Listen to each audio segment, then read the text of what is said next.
want him to? I got him. Yeah, man, We got him. Yeah. You go low pressure. Pressure my leg. Nice and tight. I got cuffs.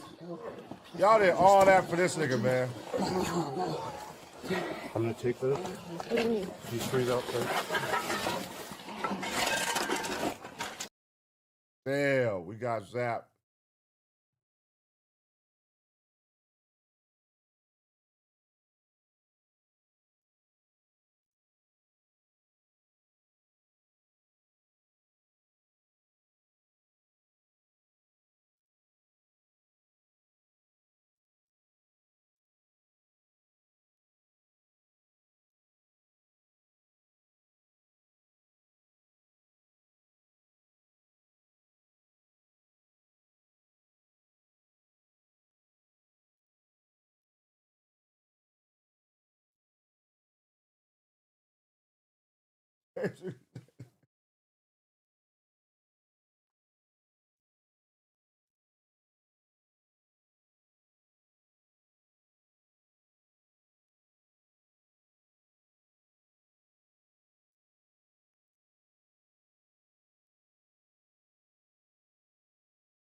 Damn. Got zappity zap, man.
Wayne the Grace.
Wait, is this shit still going? Hold on. I think they just zapped the vertical one. Wait a minute. Hold on. Let me see something. We might still got action. We might still got action. It looked like the wait a minute. Am I tripping?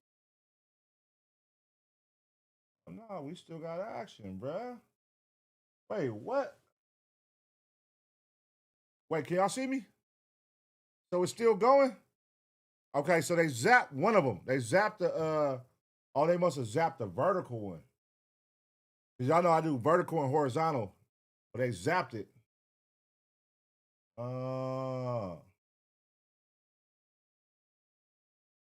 Wait a minute. So we still rocking. Hey, what the fuck just happened? Wait. Nah, it cut. What the fuck is going on? So it ended that episode. Okay, and now it started its own a separate one. The fuck? I cannot. Oh wait. Wait, what the fuck is going on, y'all? I can't tell y'all what just happened. It cut the episode, but now it just started a separate different one. All right. Wait, let me change this title up then. Give me a second then. Let me change the title up. I don't know what the fuck just happened, y'all. That was crazy. All right, let me see. I guess I gotta do a part 2, huh? Let me do a part 2. I don't know what the fuck that's about. Damn. Hold on 1 second, y'all. Part 2. All right. Boom. Let me get this motherfucker thumbnail. Since we still here. Since we still got some action. I don't know what's up, but we here though. We still got action. What's this, episode 53? See, man, we got what the fuck just happened, bruh? It's Taser time reactions. Let me see. Reaction room. Boom. Boom. Boom. Give me a second, y'all. I don't know what it just converted over and started a whole new stream. It ain't never did this before. This is different. I thought it was zap. Usually it's zap me, I can't go live. But it zapped me and started a different live. Crazy. Which is crazy to me. I don't know what the fuck just happened. We're gonna run it up. If they're gonna let me still run it, I'm gonna run it. Still run it. Y'all, shout out to y'all, man. We still here. Are we still here though? Because it's not showing up on my Streamlabs, but it's showing up on YouTube. See something, man. What the fuck is going on?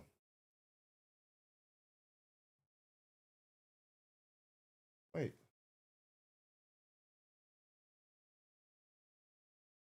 We here? They said we here. I don't know. It's not showing up on my Streamlabs. I gotta look on the Summer Jam screen right here. It's not showing up on my, but it's a whole new stream now. It's a whole new fucking stream right now. What the fuck? All right, give me a second, y'all. Give me a second.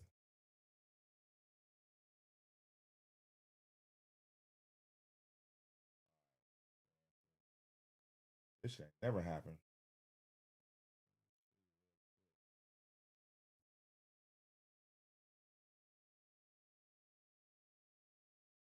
All right, boom. One more thing I gotta do real quick. One more thing I gotta do.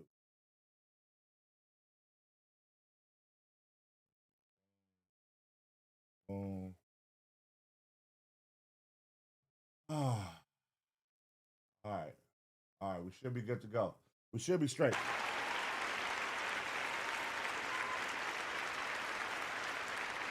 We should be straight now, man.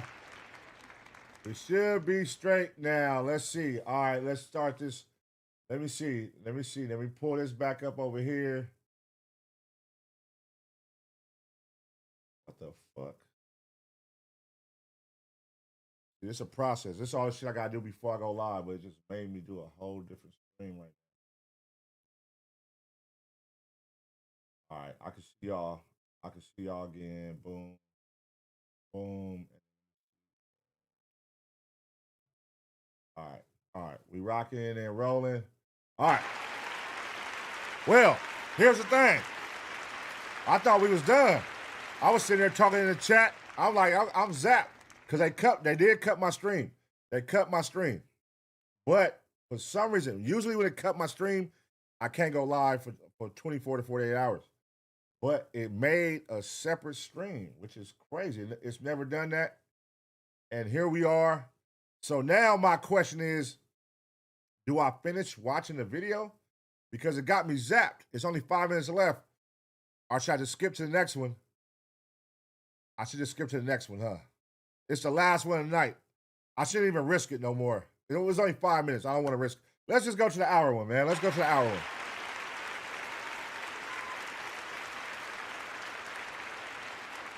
Let's go to the hour one, y'all. I don't want to risk it, man. I don't want to risk it. That was crazy. What the fuck? What the fuck just happened? All right. All right, cool. Is everybody up in here, man? I think a lot of people think it's over. I thought it was over. Shit, for sure. I thought it was over. Let me see. They said, fuck this video. Don't do it. Skip the risk. No, what I would do is offline. It was only 5 minutes left. So I'll finish it offline. The videos that they trip on live, they don't trip on if I upload them. So I can finish it the last 5 minutes and I could upload it and I'll just drop it so y'all can see the last 5 minutes and all that shit. You know what I mean? But yeah. All right, let's watch the hour one, man. Let's play it safe and let's go. Wait, what? On live on the other channel. Wait, what is it? Oh, that's the old. See, I'm looking at this old chat. All right, the new chat is over here. The bag man, what's going on, man? All right, so I can't see y'all on Streamlabs. I can only see y'all over here. Yeah, man. All right. Good looking out. We back, PU. Yes, sir. HB Leak. We back, man. I don't know how we did it, but we're here. Fuck it, we ain't gonna complain. Let's just go to the next video before we get zapped again. I don't know what the fuck is going on. Kimberly and Matthew. Let's just go. Let's just go, man. We ain't gonna question it. Fuck it, we thugging. We thugging right now. Let's keep it going, man. Let's keep it going. Bam. Man, thanks after realizing. All right. This is the last reaction of the night, man. This is an hour banger. The last stream, it's going to be a part 2. This is a part 2 stream, but it's only for one reaction. So if you're watching this and you're like, what the hell is going on? He only did one reaction. There's a part 1. Go watch part 1 stream. Go watch part 1 stream, man. This is part 2, and it's only it's the last reaction of the night because we got zapped. I don't know why. But here we are. Here we are. All right, let's get it. Oh, let me cut that off, man. That off right there. Boom. All right, let's go. All right, y'all, we back with another reaction right here on ABP Reactions, and right now we finna see what happens when a man faints after realizing he accidentally killed his wife. Wow, let's go.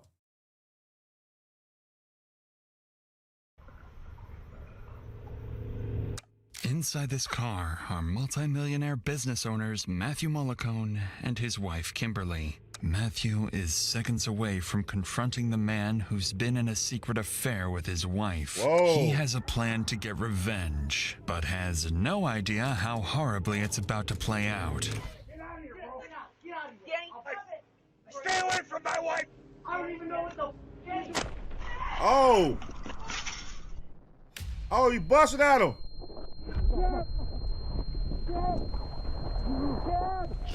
We're taking one back to the road. You need to get back over here. You, it's my wife. Get to work, please. Hands up! As officers rush to the scene, they're met with multiple shooters, families scrambling for help, and 2 critically injured victims. And while Matthew sits in the back of a cop car, he has no idea his wife, the one he just got into a shootout over, is lying feet away with a fatal wound to her neck. Please. Wow. She didn't make it. She died. Oh, no! No! No!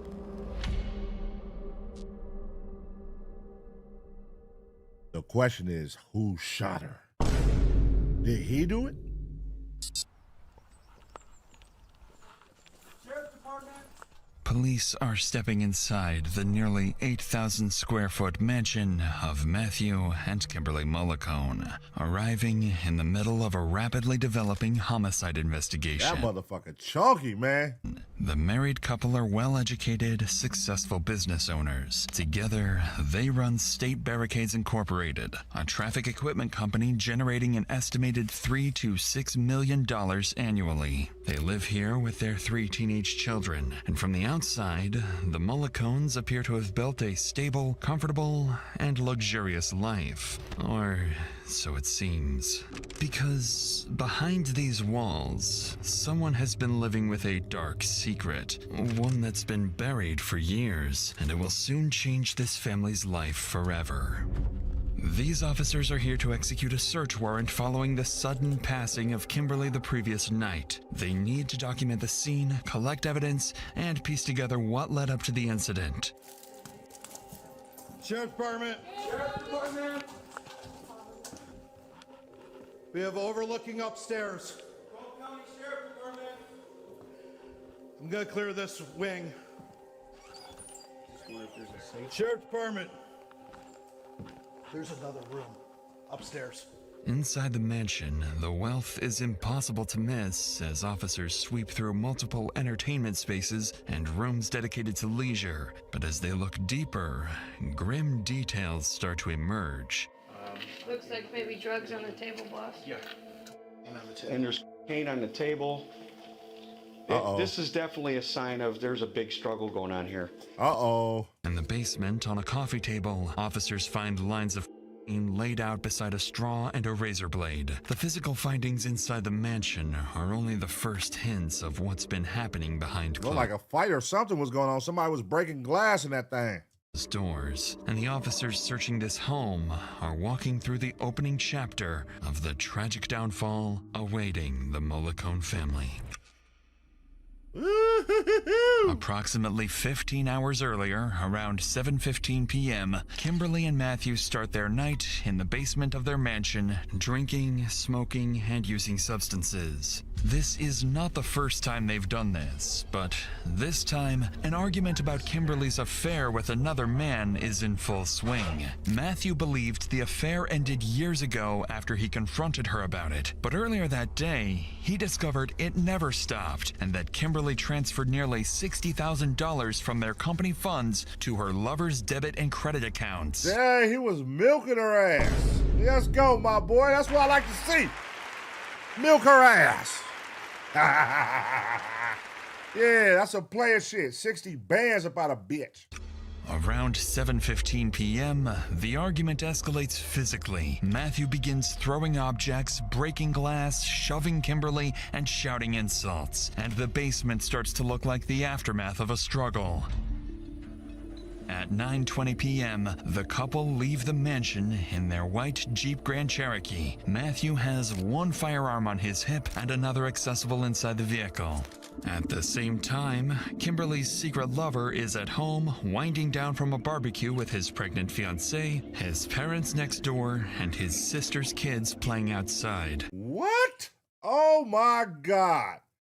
So he's cheating. Oh, she got a married rich husband, and then this nigga got a fiancée, and now they're off cocaine and wine, and they finna go over to their house and fuck it up for him. Because they over there high. And he done found out that she peeling her pockets. He peeling her pockets back. Oh, that's fucked up. They have no idea that within minutes, their quiet evening will take a drastic change.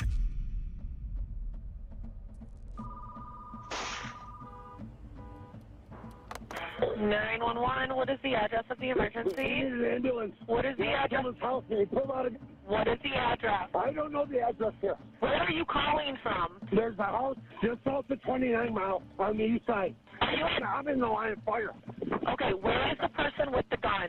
I'm behind the car. Where is the person that is shooting? He's in the house. Sir, do you have a weapon on you? Yes, I do. You do? What is your name? Catch him out. Approximately 5 minutes after this alarming call, a team of 31 officers from the Macomb County Sheriff. God damn. 31 officers in less than 5 minutes? What the fuck? You know this is like a rich area. What? 31 officers in less than 5 minutes. What the fuck? I've never heard of that. Office is mobilized and dispatched to the location. All they know is that a man named Matthew Mollicone is trapped in the line of fire and that somewhere nearby an active shooter is targeting innocent victims. When officers arrive, they quickly notice Matthew taking cover behind a smoking car. Get down! Get down! Get down! Hands behind your back. Don't move. What's your name? What's your name? What's your name? Her name's Kim. Her name's Kim. Don't move. Don't fucking move. I'll put him around the bed. All right, I got My wife. He's in custody. Homeowner and shooter still in the home. One second on the back seat of the white Jeep. She didn't deserve this. They've got a shooter in the house right there.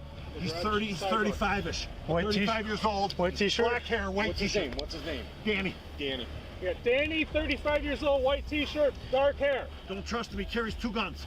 Possible 2 guns. Help her, please. Never mind the shooter. Not doing. Help, never mind the shooter. You're behind the car. This nigga literally set Danny up, bro. You came over to Danny's house causing smoke. And now the police pull up, you making it seem like it was me. And I'm the threat, and I got 2 guns. Nigga, this is my house, nigga. You came over here fucking with me. Damn, that's cold. Matthew is clearly distressed, begging officers to save his wife, Kimberly, who is still trapped in the backseat of a car about 100 feet away. 300 feet beyond the car stands the shooter's hideout, a house with multiple windows, an open garage door, and countless angles from which to fire. In the next few seconds, the officers must make a snap decision: neutralize the shooter first and risk Kimberly bleeding out, or step into the dangerous open field to save her.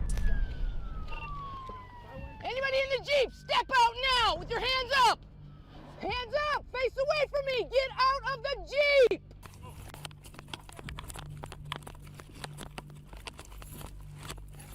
I got you. Take care of her. Shit. All right. Let's go. This way, walk cover. Kim! Kim, hang in there! Ambulance! Do we know how many shooters we have in the house? You pulled me in front of the front door. Pull her this way. Pull her this way now. 5 feet. Well, I would imagine if 31 police got there in less than goddamn 5 minutes, how long would it take the ambulance to get there? It'd take like 5 minutes too, right? Let's go. Come on, man. It's time to start shooting. So at this time, This ambulance needs to get through. shooter in the house. She's more important than that asshole. She don't deserve this, man. We need.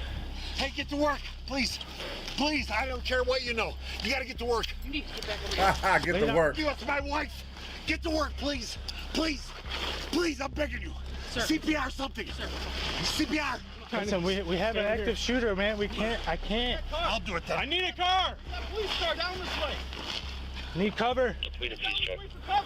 I just said, get to work. Looks like 1 gunshot wound to the neck. Our caller says there's an elderly male with a white t-shirt just at the garage. You gotta get to work. Okay. After managing to pull Kimberly from the car, paramedics begin working urgently to save her. She's been shot in the neck and is unconscious, so every passing second matters. At the same time, SWAT prepares to move in and neutralize what they believe is an active shooter barricaded inside the house. At this point, officers are operating almost entirely off of Matthew's account, thinking there's an armed gunman inside. Yeah, why did this all turn on Daddy? They don't even know the story. They going off of this coked out ass rich motherfucker right here. They done made this nigga to the bad guy. Nigga, I'm not here to shoot at no cops, man. I was shoot at his crazy coked up ass in my driveway, that's all. Damn, somebody call me. We can clear this up real quick. In reality, there's no active shooter at all, only a wounded homeowner and several family members inside the residence. Without that context, every tactical decision carries enormous risk and could put innocent lives in danger. And within seconds, that possibility is tested when the two elderly parents suddenly emerge from the house. Hands off, hands off.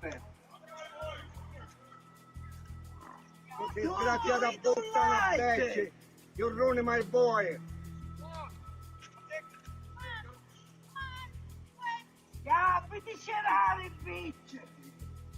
Uh-oh. The mafia. Come on, walk out to us. Come here, sir. Right behind you, so it's not secure. Come here. Sir! Harmony, come on. Sir, stop 1 second. Ma'am, you keep walking towards me. Stop. Come on. Here, Right here. Come here. Come here. Come here. Over here. Hands behind your back. Right. Hands behind your back. It's okay. It's okay. It's okay. It's okay. It's okay. It's okay. It's okay. It's okay. Who else is in the house? My daughter alone, my little grandchildren. 2 little children? My daughter, Gabriel. Your daughter, 2 grandchildren, and your yes, son. my Where's your son at? in the floor. Yeah, right here, Salvatore. FYI, there's a piece right next to your left foot. Because of a language barrier, officers are only able to piece together fragments of what the elderly couple is saying. It sounds like their son is wounded inside the home, along with his fiancée, sister, and 2 children. Strangely, the couple themselves appear unharmed, despite having just exited the same house where the alleged gunman is believed to be hiding. This observation leads officers to believe that the wounded son inside the house is the gunman Matthew claimed had been firing at him when police first arrived. But before they can reassess their strategy, someone else suddenly rushes out of the house. Who was that? The kids?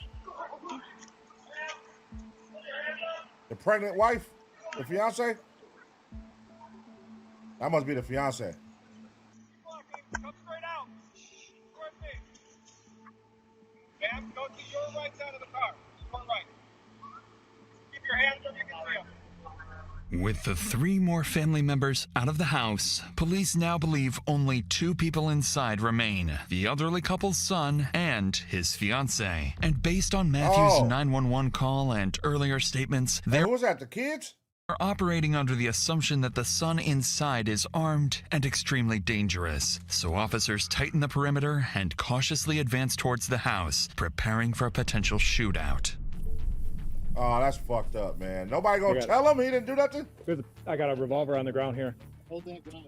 Yep, I got a revolver on the ground right here. Hey, Ryan, careful. I think the shooting happened right here. So I see a shell. I got a pistol. So just watch where you're stepping. A couple more guns in the house. We just got the 2. We're gonna try to get the 3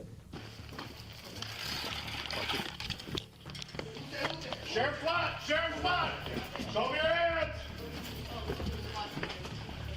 On the ground, on the ground. Okay, got it wrong, on the ground. There's the rest of the down, okay? Face down. By the way. There's a 22 in that closet. We'll just leave it there, guys. Okay. Bro, the crazy part about this is, imagine, ladies, imagine finding out all this is over, your man having an affair with the woman who just pulled up, and her husband is the guy who's shooting at him outside, because she's probably lost. Like, what the hell is going on? The fiance. And then finding out all this is over, your dude is having an affair with the lady who's in the driveway with the old man who's shooting at you. Like, oh my God, that gotta be crazy. It's gonna hurt. Hey, listen, dude. It's gonna hurt, but it's for your best good, all right? It's got bleeding out, man. What's your name? Danny, I'm Jason. How you doing? Inside the residence, officers find 38-year-old homeowner Daniel Giannone suffering from 2 gunshot wounds. Beside him, his fiancée, Eliona, is desperately trying to stop the bleeding. Police call in paramedics to treat Daniel's wounds. Daniel himself doesn't appear to be the aggressive gunman Matthew described, and as officers begin speaking with him, they quickly realize the situation may be the complete opposite of what they first believed. Or if it went in and then came out. Okay. So. Well, I was running away, so, but. I don't know how many obvious shots were fired, but. Whatever was in that gun. This is the gun that shot you here? No, that's the gun I had him with me. You didn't have a rifle? No, no rifle. I had my If we help you CPR. stand up, or do you want us to carry it? Keep the camera back on. Give me a hand. Keep the camera on. Yeah. What's that? 104. There's got to be a cold plot twist for the police, because the way that nigga out there off that cocaine was talking, he had them thinking it was a cold killer in the house, man. And the whole time, he just running because he got shot. Dang.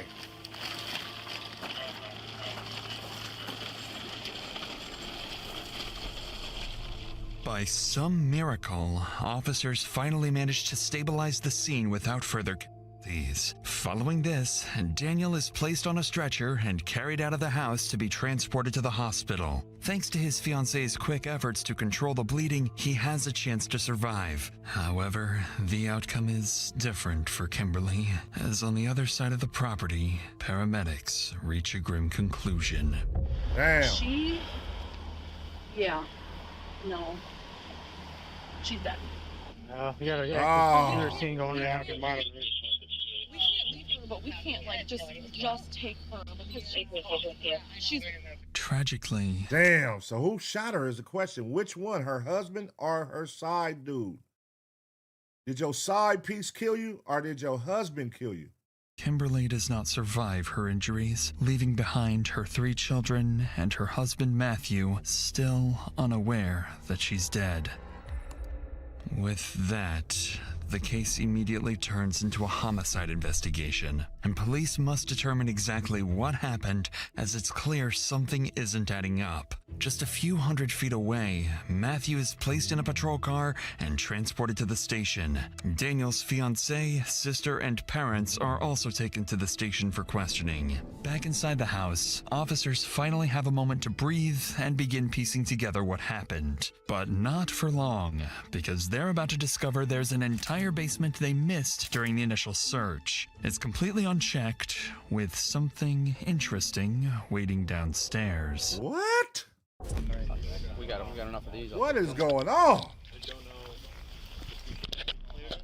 We cleared it pretty quick, so just take a good look around. I know there was a Ruger 1022 in one of the closets. Okay. All right. You clear pitch check? Ryan? All right, come in with us. Come out of here. You go with Justin off of this. Finish clearing that.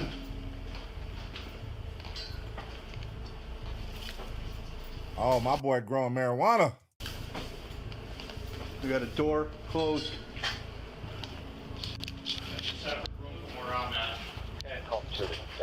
My boy growing trees. Don't go. Don't go. Pass you okay? Yep.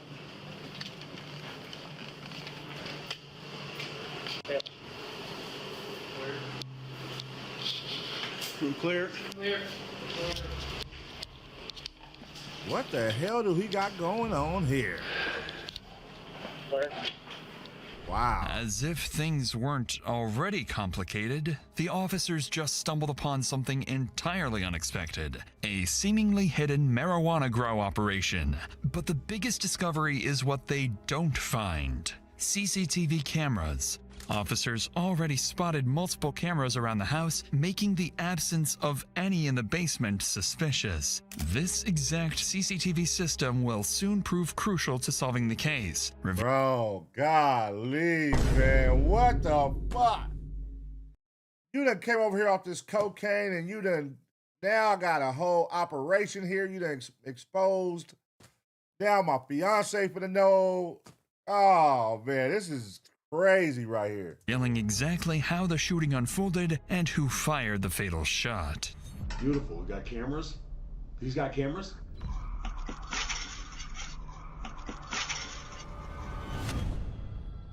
By the time the house is fully cleared, police begin locking down the scene and send Kimberly's body for autopsy. Following this, some of the most experienced investigators in the state are brought in to take over the case, led by Detective Frazier of the Macomb County Sheriff's Office. Frazier quickly begins identifying the people he and his team will need to focus on. Matthew, a supposed victim of the shooting.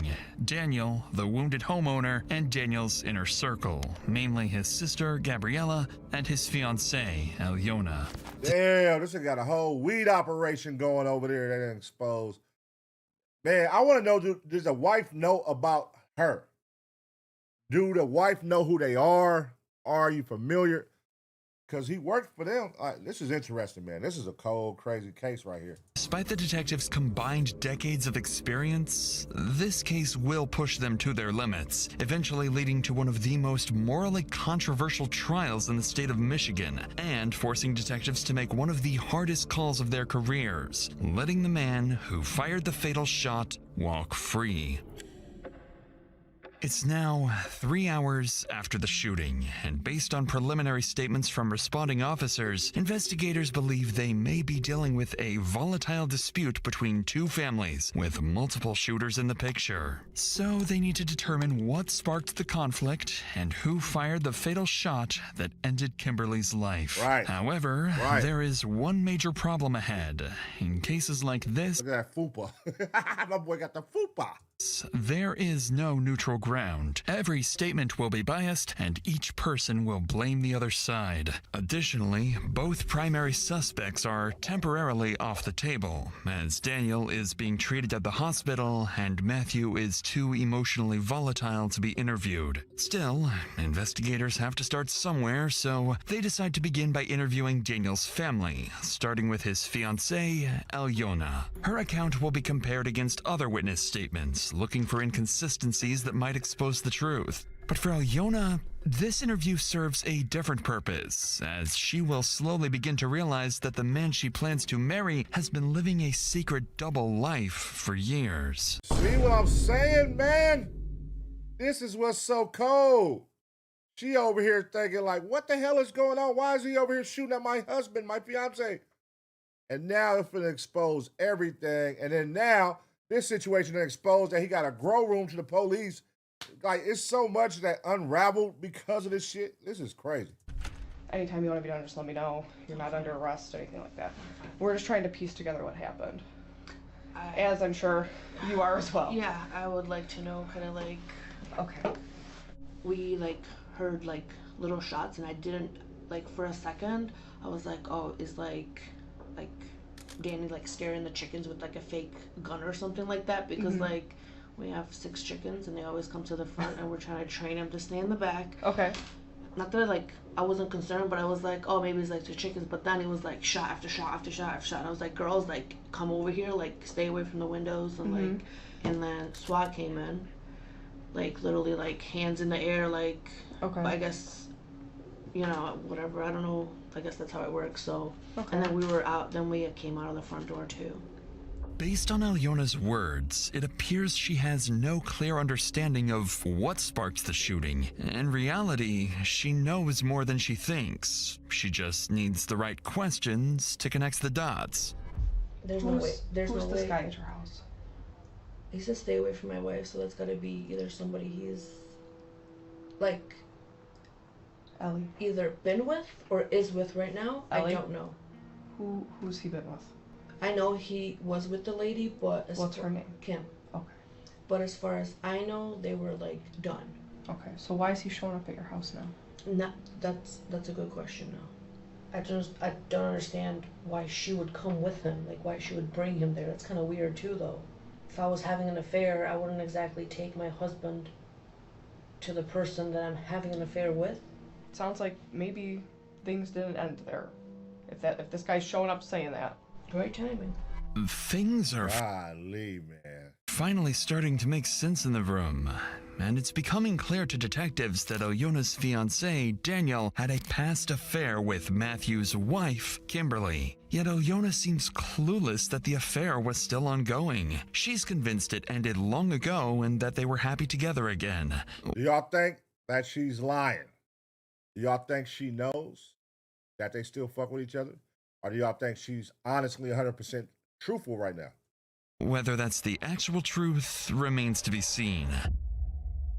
By now, investigators understand they're dealing with people who have secrets, and that no one involved can be taken at face value, especially the two men at the center of it all, Daniel and Matthew. So with Alyona's statement recorded, investigators wrap up the interview and prepare to speak with Daniel's sister, Gabriella, the mother who fled the house with her terrified children when SWAT arrived. Unlike Alyona, Gabriella will prove far more aware of her brother's secret affair with Kimberly.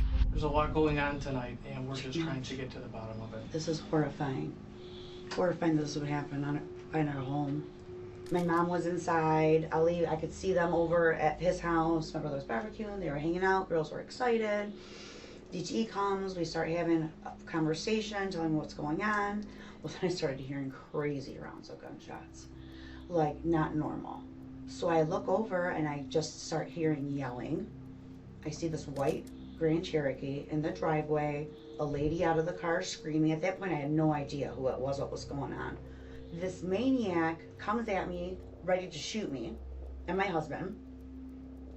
I heard the lady go, "No, Matt, no, she has kids.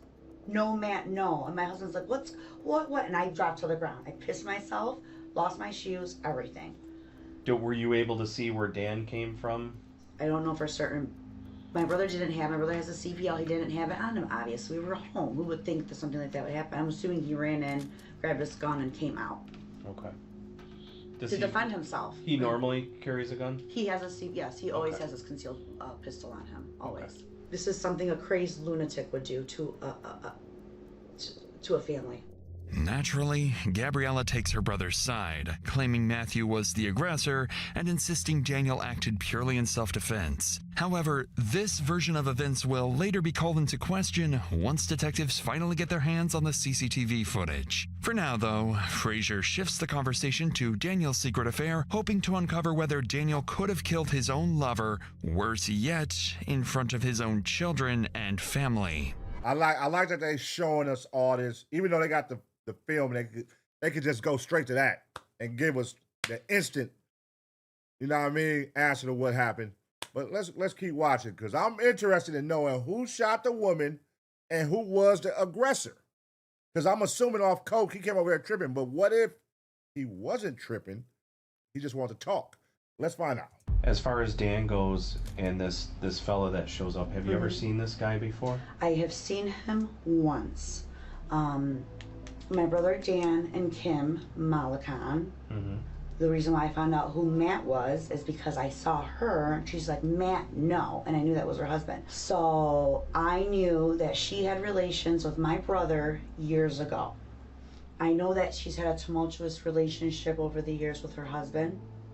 That's all that I know. She used to call me on numerous times, basically telling me, you know, what's going on with her life, marriage. I felt bad for her because I knew that she was an addict, and I know that he was an addict. When's the last time that you've talked to her? Maybe a few months. So it's been a little bit of But she some would time. call me from different numbers all the time. It would never be her number because I wouldn't pick up What? her Does she number ever anymore. text you? What is going on? From different numbers, again. Because I would not pick up for her anymore. Why is she maintaining communication with you so much? I had her blocked. I didn't want to expose myself to that anymore.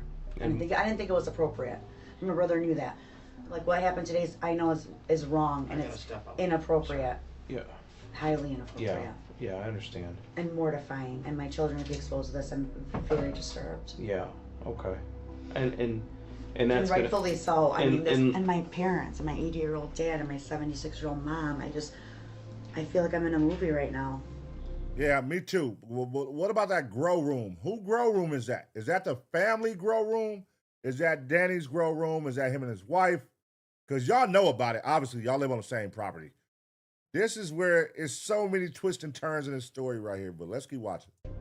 Gabriella leaves little room for doubt. The affair between her brother and Kimberly is, in her view, the catalyst for the entire confrontation. With that in mind, detectives conclude Gabriella's interview and begin weighing their next move. Lead Detective Frazier has more than 2 decades of homicide experience, and by now he has a working theory of how the shooting began and what connects the 2 primary suspects. But one crucial detail remains unresolved. Who fired the fatal shot that ended Kimberly's life?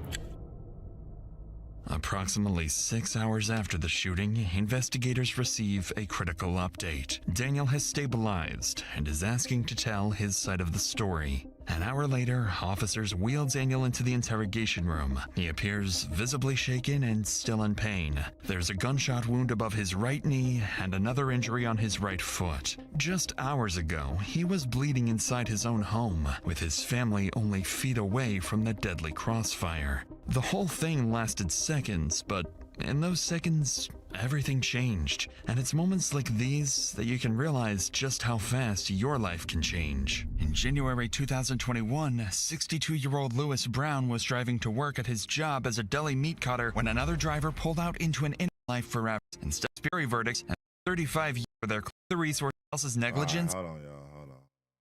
Hit us with a promo. They hit us with a promo. / Dr. Insanity. With that said, let's get back to the investigation, where Daniel has just been brought in from the hospital to provide his account of what happened the previous night. Detective Frazier knows that Daniel is a man with secrets. Everything he says could be a carefully crafted story, and for all they know, they might be sitting across from Kimberly's killer. Hey, how you doing? I've seen better days. Oh, I'm sure you have. Obviously, there's a lot of things that took place tonight, so I'm gonna start by just kind of letting you, like, why don't you just tell us what happened? I was just in a girl, you know, I just got done barbecuing. Mm-hmm. You know, and next thing you know, this white truck, I didn't know who it was at all, you know. The white truck came out, and a man came out of the car.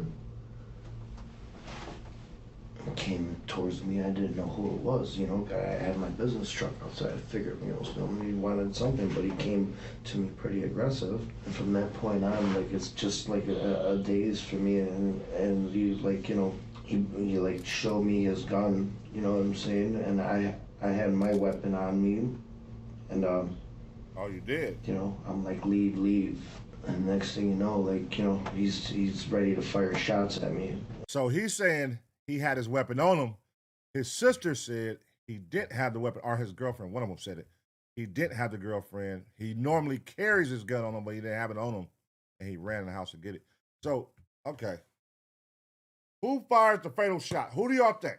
That's all I remember, I swear. Like, everything was, like, blank from that point on. Like, I just was, like, it just, like, I froze. I don't know. I froze, like, when you pointed that gun at me, like, started shooting, I just froze. I don't remember anything, like, I just froze. According to Daniel, Matthew arrived out of nowhere and immediately started brandishing a gun on his property. But this is where the story begins to blur between self-defense and murder, because detectives are about to learn that Daniel's own actions may have set the deadly shooting in motion. Would you be able to just kind of draw me a layout of where your garage and how your driveway is and stuff? Okay. Oh, the barbecue was right here.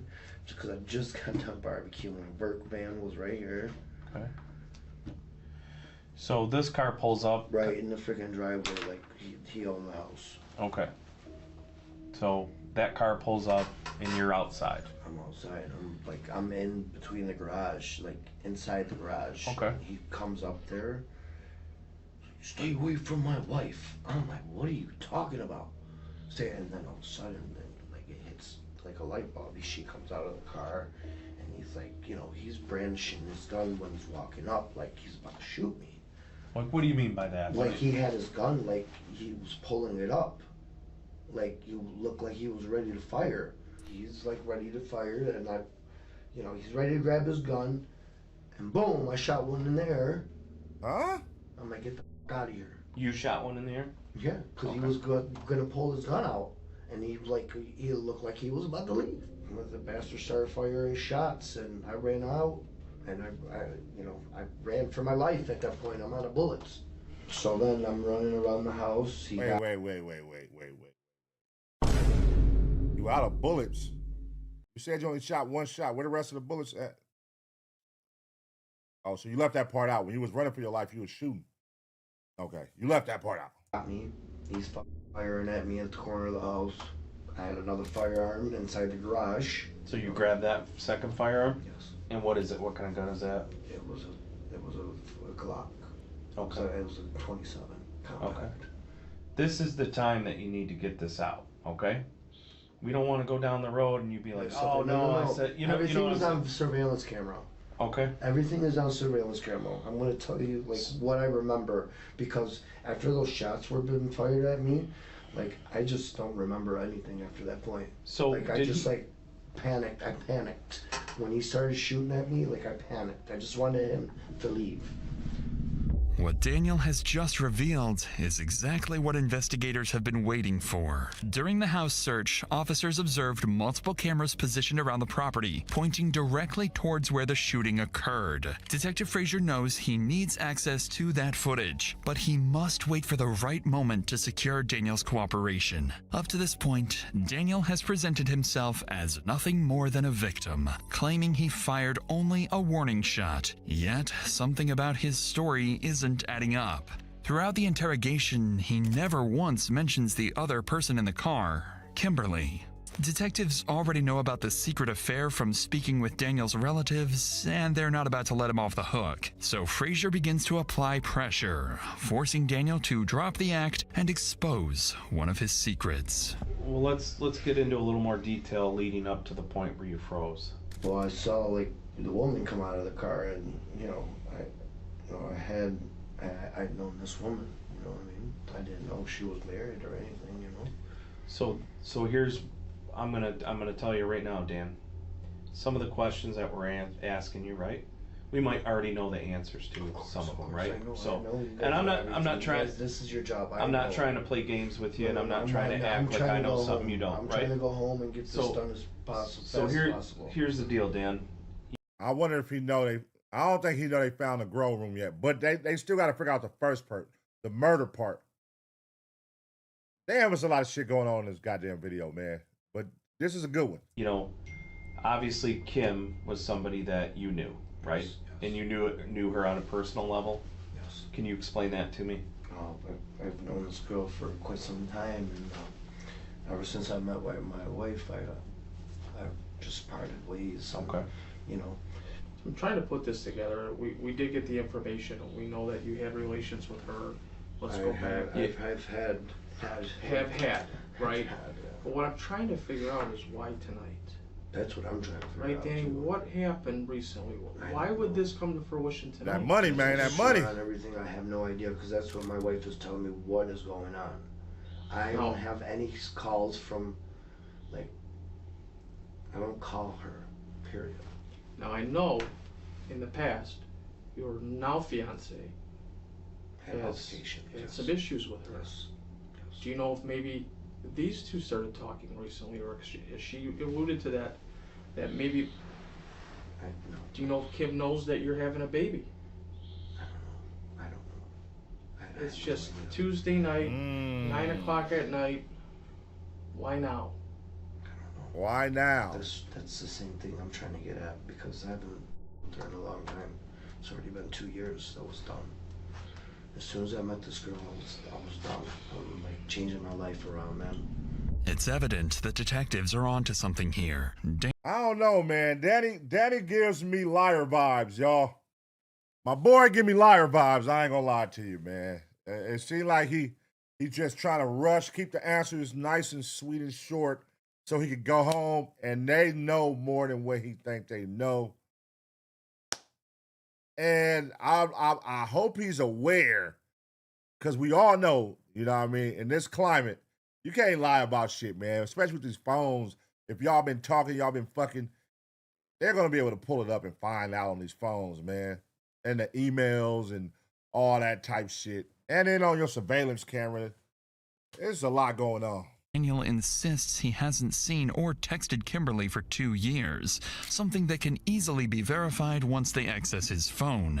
Though Daniel's phone holds something far more important to the investigation, CCTV footage. But once detectives decide to ask Daniel for access, his answer will raise serious suspicion, to say the least. No, me and my wife, man, we're best friends. Like, we do everything together. If I show you my phone, I'll show you the things that we do. We are always... How can I access your phone? Well, why you guys need my phone, though? Well, this is what's going to happen. We have your phone. We also have your fiance's phone. We're going to get the information one way or another. The other part of it too is it just goes to the other part of this story, right? Because obviously there's a couple sides to this story. You got your side, you got his side, right? Obviously his take on things is different than yours, right? It's gonna be, right? You're presenting us with your version. Yeah. We have another version. Guess what? We've got cameras that caught it all. Right. We need to look at that. Yeah. If we don't get to see these cameras, I need to speak to somebody to tell me to direct me to the right route, guys. You gotta understand. I want to help, but I have to have my lawyer. What kind of cameras do you have?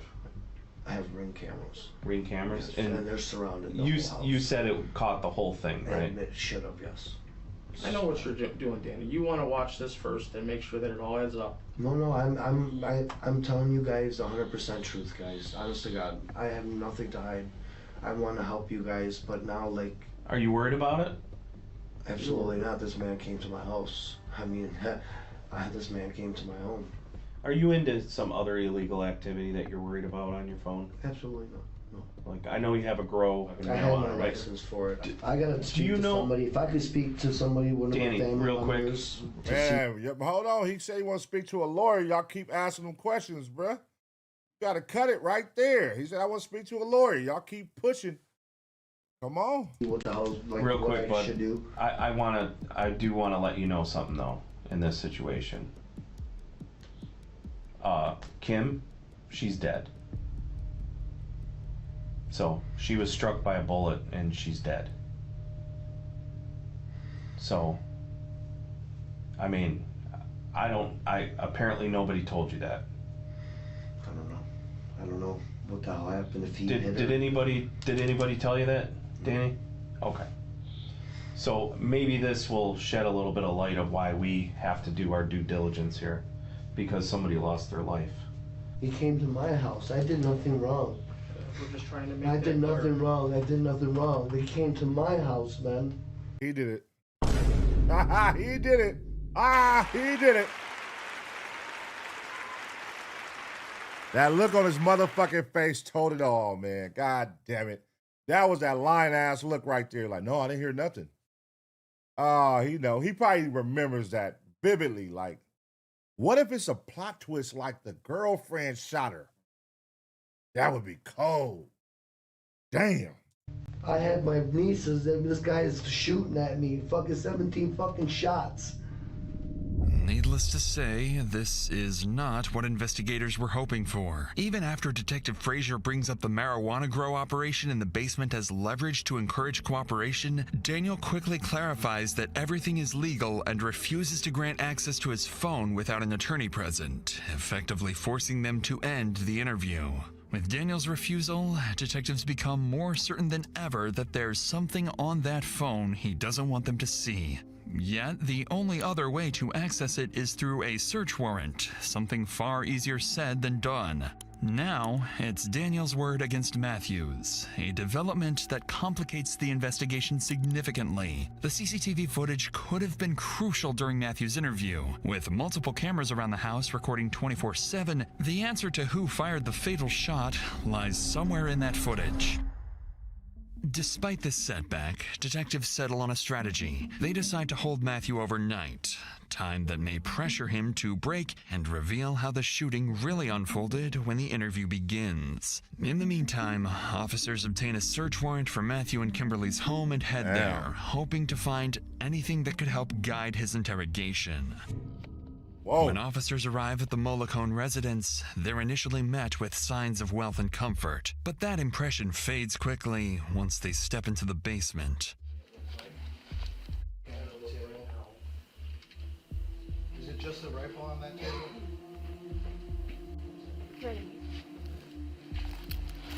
No. No. Only Paul's in there right now. There's No, but there's definitely signs of stuff being thrown and shattered. There was definitely a struggle in his. It's clear that the basement was the aftermath of a violent altercation. Officers also discover cocaine residue and a straw, suggesting that Matthew may have been heavily under the influence of drugs and alcohol during the shooting. As they continue the search, officers locate... Hey, check my boy. He got a sniper rifle. My boy is over there building some shit. Oh, yeah, he clearly go hunting. He got deer heads and all kind of shit on the wall. Multiple gun safes in the basement and elsewhere in the house. Upstairs, in the primary bedroom closet, they find a small, clear plastic bag containing cocaine. Taken together, the findings paint a picture of a home stocked with firearms and narcotics, details that will be crucial during Matthew's interview. With the scene documented, officers relay their findings to Detective Frazier, who decides it's time to speak with Matthew. He's been restless for hours about Kimberly's condition, still unaware of her tragic death. Is she okay? I wasn't out there, sir. I've been here the whole time. You can't find out for me? I told you we couldn't tell you, sir. Oh my God. Still unaware. That's fucked up. No. God help her. God, please. She didn't deserve this. What's up? Hey. How's my wife? All right, here's what's gonna happen. Is she okay? Matt? Yeah. If I unhandcuff you, you're gonna behave yourself? Yes, absolutely. Okay, we don't have any issues there? What? When I unhandcuff you, I want you to have a seat, okay, partner? Oh boy, it's not good. No, it's not good, but... Is she alive? Is she alive? Hold on, relax, sit down. Is my wife alive? Sit down, bud. We're gonna talk real quick here, okay? Hold on 1 second. Oh my God. Tell me. Let me get you out these cuffs while I drop this bomb on you real quick. Please. She didn't make it, she died. Oh no! No! No! No! Oh my God, no! No! Oh my God! Was she shot in the chest? Wait, what? Wait, what? Why would that be the first question you ask? Was she shot in the chest? Why the chest? What was it? What was that about? Oh my God! I'm sorry, I was next to her. We were trying to get the out of there as he shot us as we're driving in reverse. Oh my God! Oh, well, they was in the car, and that's where her body was, in the car.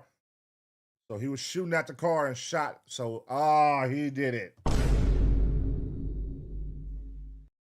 Because they was alive. I was trying to get up out of there. Oh, yeah, damn. Oh my God! What has he done? Matthew appears devastated, unable to control his emotions. Yet, to Detective Frazier, something about his reaction feels off. Detectives like Frazier are trained never to take anything at face value, carefully watching for even the smallest inconsistencies in a suspect's behavior. And in the moments that follow, Frazier's instincts would prove correct, as Matthew's behavior is about to shift completely. Oh my God, he had me. God damn it. Oh, hell no, man. What the fuck, man? I believed him. Shit. What? What just happened? Psycho! That asshole! Oh my God! Did he make it? That's why my wife's dead, because I'm a horrible shot! What a psychopath. Do you want to tell me about it? Sure. This guy and my wife have been having an affair for 9.5 years. I found out about it 6.5 years ago. And I found out about it again 45 days ago. We were going to the house for her to tell him, stop calling me, I'm done with you. He's engaged too, you know. He's cheating on his fiancée, she's cheating on me, you know. She was gonna end it. And I said, I'll go with you. Make sure it's safe there because he's got him and the girl there. After his emotional breakdown, Matthew suddenly regains composure. Who believes that story? Who believe that he said, I'm just going to go with you and you're going to tell him and I'm just going to go for protection, basically? Nah, I don't know about that one, bruh. Prompting Detective Frazier to question whether the reaction was genuine or calculated. But once he's calm, Frazier asks Matthew to walk him through the shooting step by step. It's a strategic decision to lock him into a specific version of events, especially because Matthew has absolutely no idea the entire confrontation was captured on surveillance cameras. Her and I get out of the car. As soon as I get out of the car, he comes out of the garage like this. Like a police officer, right at my face. And I put my hands up. And I say, whoa, bro. And she screams at him, Danny. And I said, stop with my wife. As soon as I said that, he shot at me. I ducked around to the back of this car here. And I pulled my firearm and I started shooting at him. He ran this way. I said, Kim, get in the car. We got in the car, we were backing out, and he shot my wife. And the car stopped working. I couldn't get it in gear. So I got behind the car and I called 911. That's it. That's how fast it. When he shot my wife, the car like stopped somehow. And I got out, he was shooting at the car. Also, he called 911. I didn't know that. I got out of the car and I was shooting back again. And he ran around the side of the house. And then I didn't see him no more. And then I went to my wife and I hid behind the back of the car. Why would he do that? Like, she went there to talk to him. And this guy comes out like goddamn Rambo, firing his shit. I had my hands in the air with no weapon. My clip was concealed, officer detective. My gun was in its holster and concealed. I was like this. I don't know who to believe at this goddamn point, man. I don't know who to believe. They both fucking lying. Man, show us the goddamn tape at this point, man, because they both lying. And at this point, I'm not deciding. I'm not picking a side. I'm simply waiting for the goddamn CCTV footage, man. As expected, Matthew's story is the complete opposite of Daniel's. He insinuates that he acted in self-defense and claims that Kimberly's death was simply because he's a bad shot. Though one detail in his account immediately stands out, Matthew insists his weapon was concealed the entire time. Yet, when he reenacts the moment and raises his hands, the detective can clearly see that the gun would have been visible. But before Detective Frazier can press him on that inconsistency, he is called out of the room with a critical update. The CCTV footage has just come in. Daniel has finally agreed to grant access to the footage, either out of guilt or confidence that it will clear his name. So detectives immediately begin combing through the recordings, and it doesn't take long before cracks begin to form in both men's stories. All right, show us. 9:30 p.m. Here we go. Matthew's car arrives at the property, and at first, events appear to follow his version of the story. The first gunshot heard in the background is fired by Daniel as a warning, just as both men described in their interviews. But in the minutes that follow, things begin to unfold very differently from what either man claimed, and it will determine which of them spends the rest of his life behind bars. Get on, Danny! Get on, Danny! Matt, get in the... Get on, Danny! Stay away from my wife! Stop it! Stop it! Stay away from my wife! Danny, no! Oh.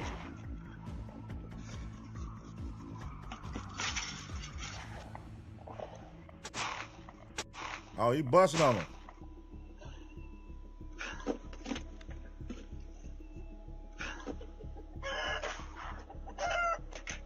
All right, what is that? Who the hell is that? What am I looking at right now? Is that... Who else has a gun here? Get out of here, let's go! Who else has a gun here? He said, get out of here, let's go. Okay, so far he's not really lying on his end. Let's go!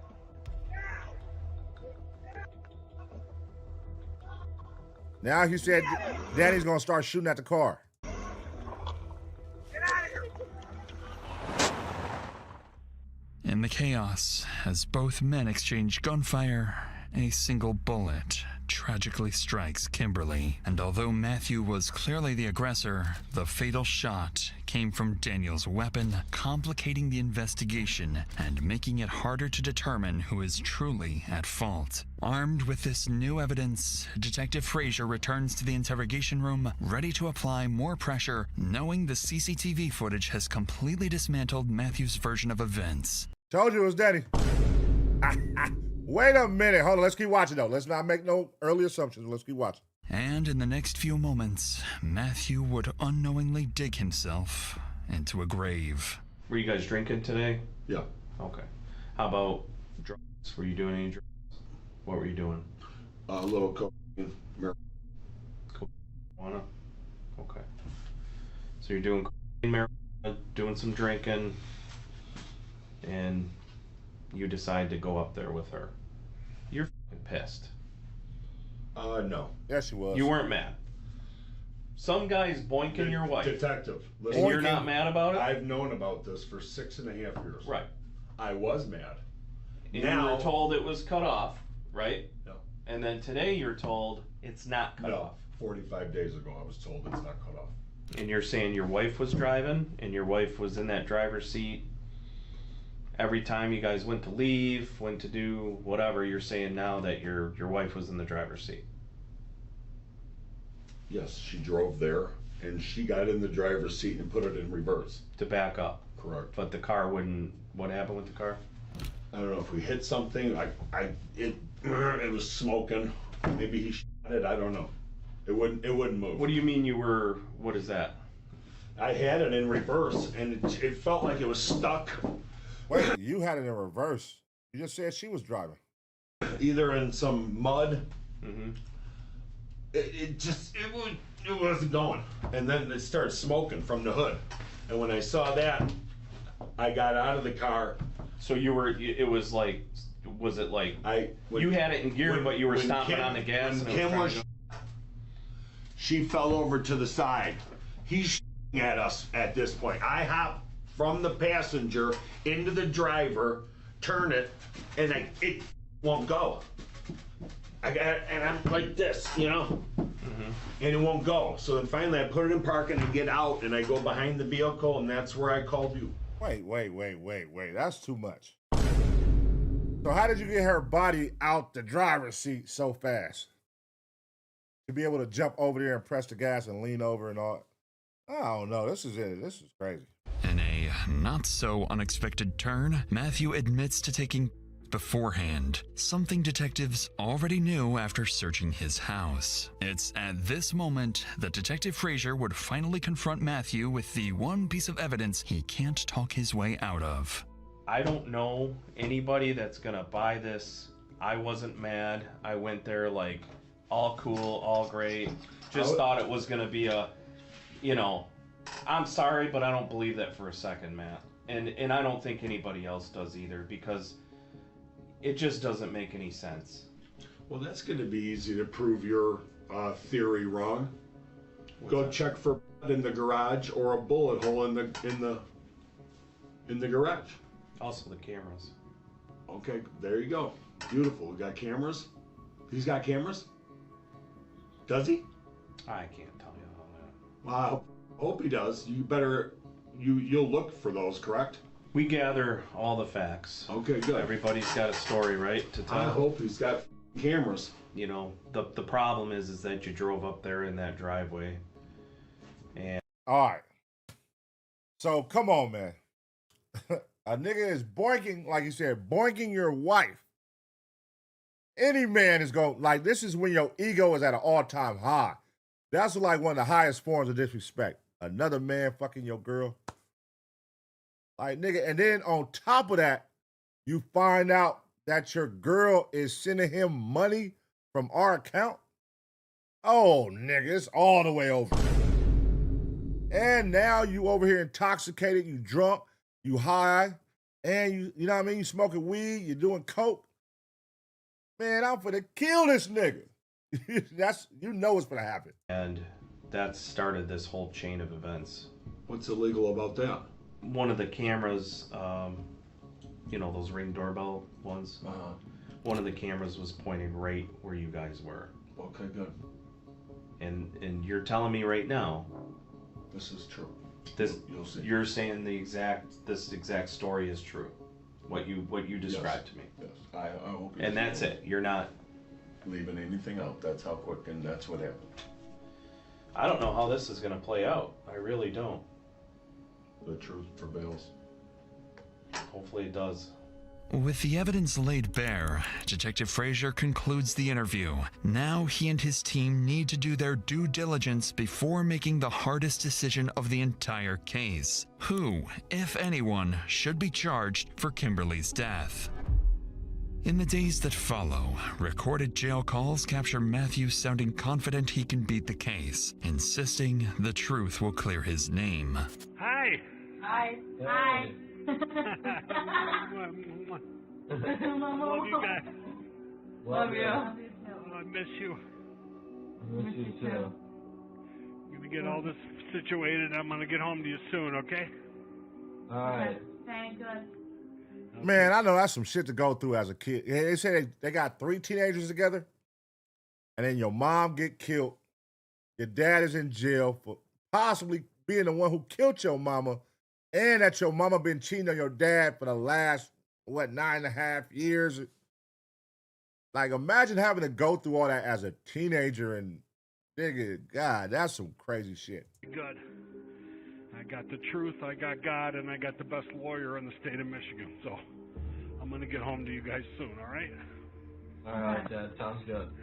As Matthew waits in jail, detectives and prosecutors continue investigating to determine which of the 2 men will ultimately be held accountable for Kimberly's death. On paper, the answer isn't obvious. The fatal bullet came from Daniel's gun, but the CCTV shows Matthew initiating the confrontation. Detectives and prosecutors debate 2 options: charge both men and let a jury decide, or treat Daniel as a homeowner defending himself and his family and place the legal responsibility solely on Matthew. In the end, they make the call. Under Michigan's self-defense law, even if Daniel's bullet killed Kimberly, Matthew created the deadly crossfire and therefore bears the legal responsibility for her death. Damn. With this, Matthew is formally charged with attempted murder for shooting at Daniel, voluntary manslaughter for Kimberly's death, and multiple counts of felony firearm. Damn. In the weeks that follow, investigators uncover a darker side of the marriage. Multiple witnesses describe a pattern of alleged abuse between Matthew and Kimberly, including physical violence and intimidation. That context offers detectives insight into why Kimberly may have gone along with an armed trip to her lover's house instead of walking away. 2 years later, in May 2024,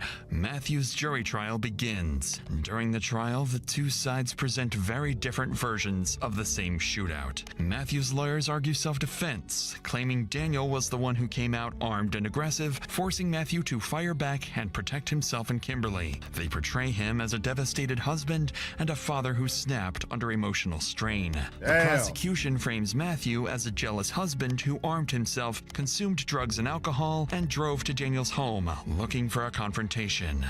Who should be held accountable, man? Who should be charged here? Because this is really like a code. But I'm going to just keep it 100. You come on my property, nigga, you the one brought the threat to me.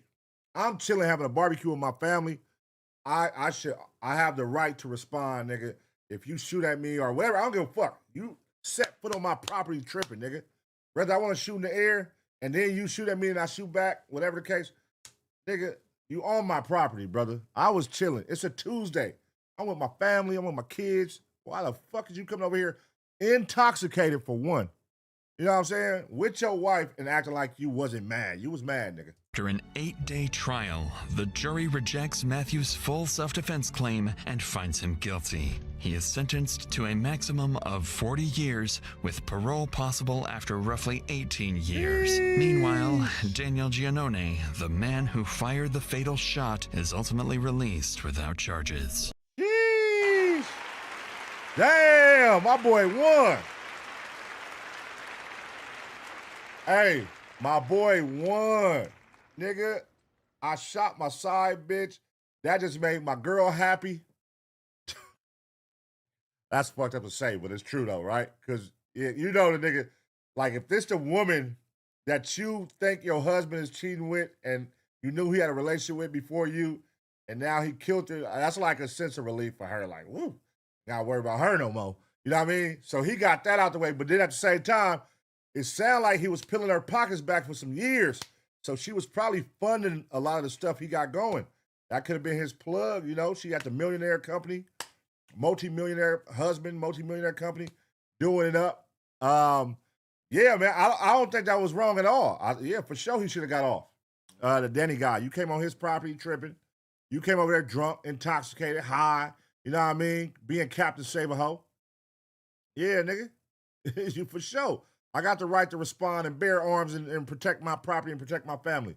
You feel me? Now, just so happened, look, you was barking at me, so when I started barking back, you jump in the car with her. You know, hey, it is what it is. You should have thought about that, brother. My bad. When I'm in that mind frame, I'm not thinking, oh, my side bitch is in the driver's seat. Let me not shoot up the car. You know what I mean? I'm protecting my family, man. I don't know what you about to do. You feel me? So let me know how y'all feel about the situation. What do y'all think about Danny getting off? What do y'all think about the husband getting 40 years? Is that right? Is that wrong? Let me know. I'm going to give y'all 2 seconds, smash the like. And as always, get ready for the next reaction.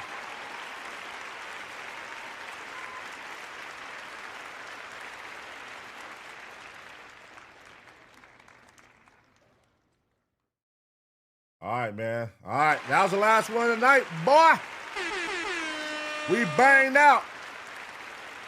We banged out tonight. We had a little mishap where they zapped us for the other one, but it spun off into a different video somehow. And here we are. So now we got a part 1 and a part 2. And yeah, man, that was a good one. I ain't gonna lie. Who submitted that last one? Who submitted that last video, man? I don't know if I got this. I think this was before I started keeping up with it on Discord. But let me check though. Let me see. Was this before I started keeping up with it? We gonna find out, man. Was that Spider-Man? That's like some Spider-Man shit right there, man. Let me see. Selected reaction.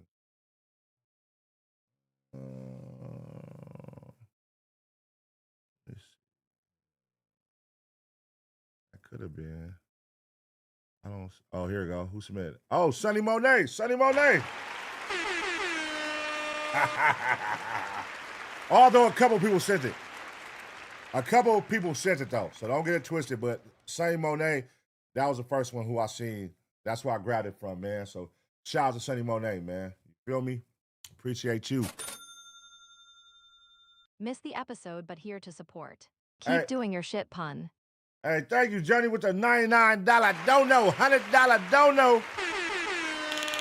You feel me? Real Taser Gang shit. Shout out to Johnny, man. You feel me? And to think, man, I thought the stream was over with. But hey, look, hey, here we are. I don't know what happened. I'm not gonna complain. We was able to knock out this shit and finish the night, so I feel good. I would have felt bad if we didn't finish it. I would be like, damn, I gotta go live again. But then I was zapped out. So it would have been 2 days but I was able to get the job done, man, and here we are. Thank you, Taser Gang. You feel me? Appreciate you. Appreciate you, man. Appreciate you. Thank you very much. Thank you to everybody who's a member on here. Thank you to everybody who's a viewer. You know what I mean? No membership, whatever. I don't give a fuck. As long as you're supporting, all I ask is that y'all smash the like, man. Smash the like button. When y'all see these videos, drop these reactions, y'all go leave a comment. Go engage, smash the like, hype me up, join the Discord, all that good shit. You know what I'm saying? That's all I ask, man. Join the Discord. You got a video you want me to react to? Join the Ace Pit Discord right now. Scan the QR code on the screen, hit the entertainment tab, click reactions, and drop it in. Super easy. Submit today. Come on, man. Submit today.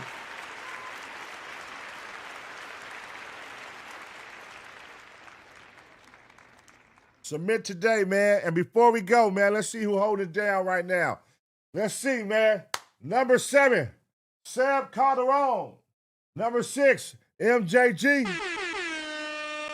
Number 5, Did You Know? This is a whole different stream, so it's a little different. If it was the other stream, it would probably be a little different. Because that was like 3 hours worth, 4 hours worth of going engagement. This is the new stream. So let's see who's been holding down. Oh my God, I don't know what the fuck that name is, nigga. Tresky Besky, nigga, number 4. Spider-Man in the top 3. Let's go, Spider-Man. Blow 92 at number 2. And Journey coming in at a whopping number 1. Let's go, Journey. That's my dog. That's my dog. Hey, shout out to all y'all, man. Y'all been going crazy. Hey, I really be having fun doing these with y'all, man. Watching these reactions. I'm glad that y'all enjoy these like I enjoy them. You feel me? Yeah, make sure y'all keep submitting, man. I'll be back on the main side Tuesday. Back on the main side Tuesday, every Thursday, 7 p.m. If you want to see more, if you can't get enough of these reactions, you want to see the hot topic reactions, I don't do the hot topics live. I only do law and crime live. If you want to see the hot topic reactions, become a member, man. Become a member. I'll be going live again. I don't know how this is going to work. I thought I was zapped out, but obviously I'm working right now, so I'll probably be able to go live tomorrow. I want to knock out 6 hot topics.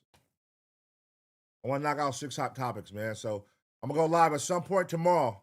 As long as the live is working, which it should be, I'm going to do 6 hot topics, man. So if you want to tune in and watch that, make sure you join the membership. I'll be posting what time I'm going to go live on the post tab on YouTube. So you can always check there. I'm very active on the post tab on YouTube. And you can check the Discord. I'll always send when I'm about to go live before I go live on the Discord, man. All right? So I'm going to get up out of here, man. Appreciate y'all. Hold on, wait.